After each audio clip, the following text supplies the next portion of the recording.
Okay, how many of you in here have done poster presentations? Have some of you? Oh, look at that. Most of you. So this is going to be pretty straightforward then, since you've done them.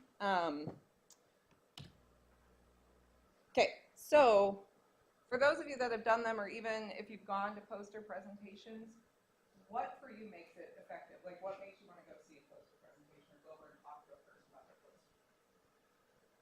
It's not just like words. Yep. Yep. It's next to the newsstand. Fair enough. I will admit that there's a lot of point to placement at poster presentations, and if you are stuck way in the back corner, a lot of times people don't make it all the way back. So yes, food will help. What else? Hey, Jenny. I don't know. It makes it way more interesting to me if the person presenting has like a really thorough understanding verbally, as opposed to just reading the poster. Yep. Yep. Yeah. A cool background that draws you inside. Okay. Great. Anybody else? Okay. Those are all really good points, and I think those are all true. We're going to touch up on those, but yeah, what makes somebody want to see a poster is that it might be relevance or it might be interest, but sometimes, I've stopped by posters that I don't know anything about. It's not related to my research, but it's something that's really of interest, or the way it's presented or how it's designed, and I think, oh, I'd like to hear more about that. So, got 10 steps ironed out for you here for making, as you can see, an awesome scientific poster. Oh, good, looks good. And if you've already done these, you have a really good idea about how to go about this. And like I said, these are just tips. This will be loaded online for all of you, because I also put a resource page at the end that I found, a bunch of areas to go to read, to view documents, a variety of things. So number one, tell a story. Like, figure out what it is you want to convey about your research, and think of who your audience is. We've all been to those talks where they're definitely for, at least I have, where they've been for a different audience, and so it has gone way over my head, not by a little, it could have been in a different language. I had no idea what was going on. And so a lot of those, really think about it. Like, if you're going to convey things, think about who might be in the audience, and what would you want them to walk away knowing, and how can you deliver it in a way that also invites them to ask questions afterwards. And this already got mentioned, like, you want to attract your viewers, so you want to think about what you can do with your poster presentation to do that.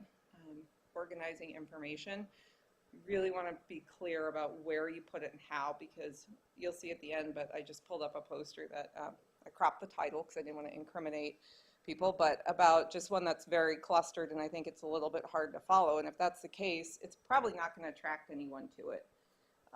And then lastly, this is small, but consider the presentation requirements. I know that when my very first time I did a poster, I didn't realize that you need to go into PowerPoint and set the dimensions. So I created the whole poster, and then when it came time to printing it, once you change the dimensions at the end, that does not work because it resets the entire poster. So you want to think about that. But ultimately, think about what your key message is. What do you want to get across? What do you want people to know? On that same note, define your purpose. Like, why are you doing this research? What's important? How can you convey this? I know that my graduate project was on rabies and Arctic fox, and up here, it's a concern, and a lot of people know that they're infected. But if I go to if I go somewhere down the lower 48, for a lot of people, this isn't a priority, right? They think about rabies and they say, oh, we have vaccination programs. That's not really an issue anymore. So I had to really do some background, especially when I delivered my thesis or my defense, that actually kills about 60,000 people a year. That somewhere on the East Coast, they had I forget when it was, but they had a rabid kitten, and after everybody had to get vaccinated and given post-exposure shots, it cost the state about $2 to $3 million from one exposure. That's more extreme, but still putting it in context of how it's relevant. And then lastly, like, what kind of information can you convey?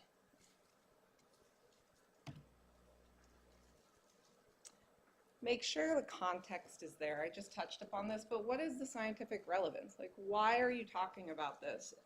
And keep your key elements in mind when you're creating your poster. Like, without this context, nobody's going to know and nobody's going to care. Like, I feel like even if you're looking at one small thing, figure out how to bring it into science in a larger sense and make it relevant to a lot of different groups. Because I feel like most scientific research projects are really relevant and they're really interesting, but a lot of times the way that they're conveyed, we miss that mark. And feel free, this is a very informal, so if you guys have questions as I'm going, please feel free to interrupt me. And draw meaningful conclusions. Like, why are other people interested, or why should they be interested? And if they're outside the discipline, that's something that I try and think about a lot and that I appreciate when people convey it to me. Like, I don't know much about genetics. I had a class, I don't know, probably 20 years ago. I really don't. So if you're going to tell me something that's outside of my discipline, how can you convey that so it makes sense to me? And I think all of these things are really, really important, and all of them tie together with context, with audience, with key points. But how are you going to do this so that it reaches the maximum number of people?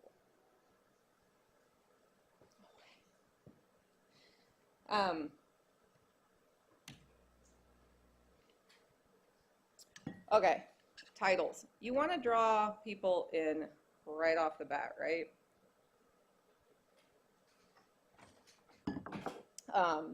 Quite a few of what I read said you should pull people in within about 10 seconds or so.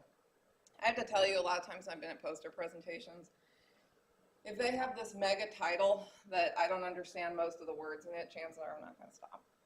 That's just the reality of it. So, I mean, maybe people who know a lot about it will, but you're trying to get in a lot of people to talk about your research. So make sure it's a relevant and concise title. And it tells the audience what they're in for. The other thing is, nothing's really worse than you go up and you talk to someone and it turns out like what their poster is about really isn't what's reflected in their title. Here we go. So one of my favorite things about posters actually is that I feel like you can be very free. Like, you kind of have your sections that you're trying to follow, but this is where you get to do whatever you really want. Same kind of PowerPoints, which is why they're fun. It's just, how are you going to do this? Like, what makes it fun? What makes it easy? For the reader, I should have taken up. And specific sections. Make sure that they're easy to recognize as well, because people are going to, if there's a lot of posters, they're not going to spend a lot of time at yours. They're going to go from one to the other. And so you want to kind of have it nice and concise, that they can look at it, they can figure out what it is, they can move on. And as we were talking about a little bit earlier, optimize the visual. If you have a really cool graph that gets at a point, put it on there. But just make sure it's really relevant to the key points that you're trying to make. And I actually really like this tip, write meaningful captions. I know when you're doing an article, you're putting a lot of stuff on there to convey, to really follow up and tell you everything that's in that. A poster is not meant to be a scientific article stamped onto a single sheet. That happens and it's just too overwhelming. So really highlight key areas that you want to convey and think about that. Like, what is the least, amount of wording, amount of pictures? How can you do it so it's nice and clean, but very cohesive? All right, so I'm getting through these really quick so you guys can be out here early, but your audience is lazy. I mean, they're lazy. I admit it. If it doesn't grab me, I'm going to keep going by. I'm not going to stop. This, I felt like, was like such a perfect description of lazy that there was just no better. But it is. I mean, your audience, people aren't going to stop if it's crowded or a clustered poster or, the title's really, I mean, there's a lot of things. So just keep that in mind.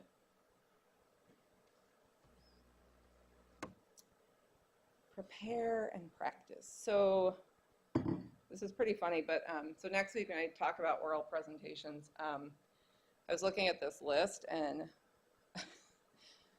public speaking is humans' #1 greatest fear. Death is #6. So if that gives you any idea, I think the other quote I found was that Jay Leno said, like, obviously we'd rather be in the casket than giving the eulogy, which is pretty funny if you think about it. But I think that most people would probably say it's one of their top fears, which is why when you get your assignment today, it's going to tie into next week's, because the only way it gets easier, sorry, Tandy. The only way it gets easier is if you do it a lot. I guarantee you that that is the only way to make it better. And the other thing that you should really keep in mind whenever you get really nervous about it or worried is that you know more about your material than anyone else coming up there. Somebody else might have some questions if they're in the same field, but it's totally fine to say you don't know or you're not sure. That's totally fine. But on average, you're going to know more about it because it's your project. So definitely get feedback. This is true for papers as well, right? Like, how many times do we write stuff that makes sense to us, and then you give it to somebody else and they point out something very obvious that to you was like, oh, that's a given, but because it's coming from a different point, they just have some really good insight. And so the same thing about other research, like what else can be done? So as you were pointing out, Tandy, like having someone who knows a lot about their projects and their posters, their research, and can thoroughly answer questions, those are really good points. And to be able to do that, think about what else could be done with it, with your project, the details of your methodology, what other approaches could be made. And all of that will really help you be prepared. Lastly, okay, this is one of my big pet peeves in conferences. Do not run over by like 10 minutes on your time. Like when they tell you to wrap it up, and you're giving wrap it up. So no, like if you have a certain time frame up there, or if you want to talk to people in 3 minutes, make sure that you cover that. Make sure that you know that. Be aware of those things. So if you're even if this is just a poster presentation, like be aware of how much time you have there. And especially if you have several people there and a couple are starting to ask you questions, just be really aware of how much time that you're spending too, so because they want to move on and see other posters as well. And I feel like this is actually just really good life lessons. Remove the unnecessary. So once you go through your poster and you've got it kind of lined up and you think about where you want to go and you've got it all, what else is there, especially if you're trying really hard to get a lot of stuff to fit, because let's face it, I mean, posters, I mean, you know, you have to make it so that you hit all the key points in a very small space. So remove the unnecessary. And so at the end, like, ask again, get feedback. And if it's something that is not relevant, it doesn't back up your key points, it's not going to contribute to sharing this information, dump it. I mean, there's no reason to cram all of this stuff on there. So there's two things about posters that I think are pretty important to remember. So this should be a good representation of your scientific research. I feel like that goes without saying, but it should be. And the other thing too to keep in mind is that this is a time for you to display your scientific achievements of what you've been working on. It's not a punishment. It is a time for you to share this. And so it's also bringing to light like what you've been working on and the time and the effort. And so make sure it's professional, it's nice, and it's clean, and it looks good, and it makes people want to come and see it. Yeah, so then I put this one on there. Like I said, I cut the title off, but wowzers. This is just way too much. And it is, it's really tiny. I feel like this is kind of the equivalent of, and I might criticize people here, but whenever we have a PowerPoint presentation and then it's all text and then people just read it to you, I really don't like that at all, and I think most people don't. I think it loses the audience. I mean, it gets boring because we could all read, right? I could just send you the PowerPoint. So I feel like, why do we do that? This one, I just think this is a lovely poster.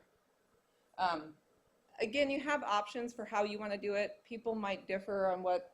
I just thought this was nice. It's very clear. It flows. I can see, like, from a distance, I have a really good idea right off the bat, I mean, of what this is about. Like, maybe not in a small sense, but I can see that it's related to wildlife, and I can see that they're talking about with the graph or the chart that they have up there of the United States and Canada, that they can see we're talking about range.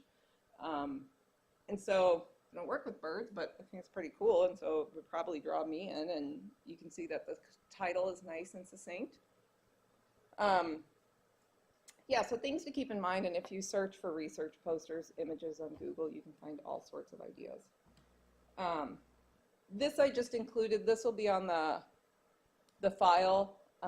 So just to give you an idea, this was one that I thought was a really nice template of trying, depending on the size, but to give you a really good idea of separating it and then what font to use and what size. These are the resources that you also, the links are there, so you can check them out if you want to. There's a lot of useful information there. Before I move on, do you guys have any questions about any of this?